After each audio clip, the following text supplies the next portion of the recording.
В этих стенах работала руководитель ансамбля «Эбедиет» Наджия Филимонова. Она сидела за этим пианино. Здесь была ее стихия и дело всей жизни. Наджия ханым год как нет, но ее рабочий уголок остался нетронутым.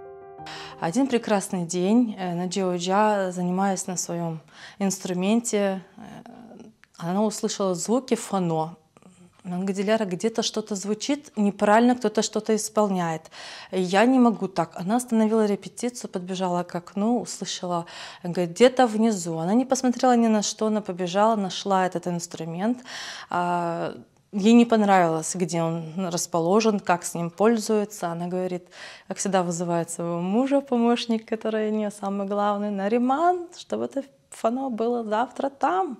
А там это надо с первого этажа на третий поднять. С того дня, как это фано разместили в читальном зале, оно так и находится здесь, не сдвигается. Ансамбль «Эбедиет» был создан в 2004 году. Он много лет работал в крымско-татарской библиотеке имени Османа Акчохраклы. После кончины Наджии Филимоновой ее ученики ни дня не прекращали петь и заниматься. Так хотела бы и сама Наджия ханым. И в минувшие выходные в Бахчисарае в здании крымско-татарской библиотеки имени Османа Акчохраклы ансамбль вновь открыл свои двери. Мы очень долго откладывали это событие, потому что было очень много мероприятий в последнее время, но вот наконец-таки мы все-таки это сделали. Дети очень старались, мы вчера буквально до 12 ночи это все сами собирали. Ансамблю негде было заниматься, мы и там, и тут везде занимались дома, у меня, у Нариманага, Наджия ханум, супруга. Вот. И после этого сделали здесь ремонт, тоже делали сами его с детьми.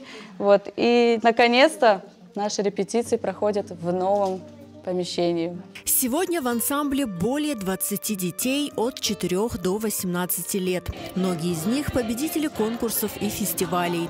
Самое главное – песни, которые исполняет «Эбедиет», пропитаны любовью к родине. Именно это старалась привить ученикам Наджия Филимонова.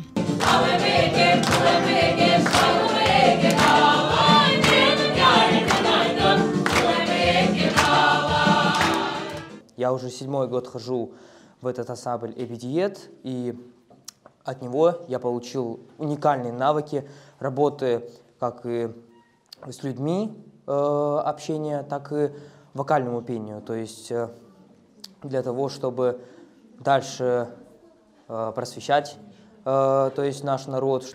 Я очень горжусь участвовать в нашем ансамбле, принимать участие, и я надеюсь, мы будем продолжать нашу культуру и выступать дальше в других концертах. Сегодня мы выступили в новой студии. Все прошло ярко, незабываемо, и надеемся продолжать в том же духе. Впереди у ансамбля «Эбедиет» амбициозные планы, конкурсы, победы и новые вершины.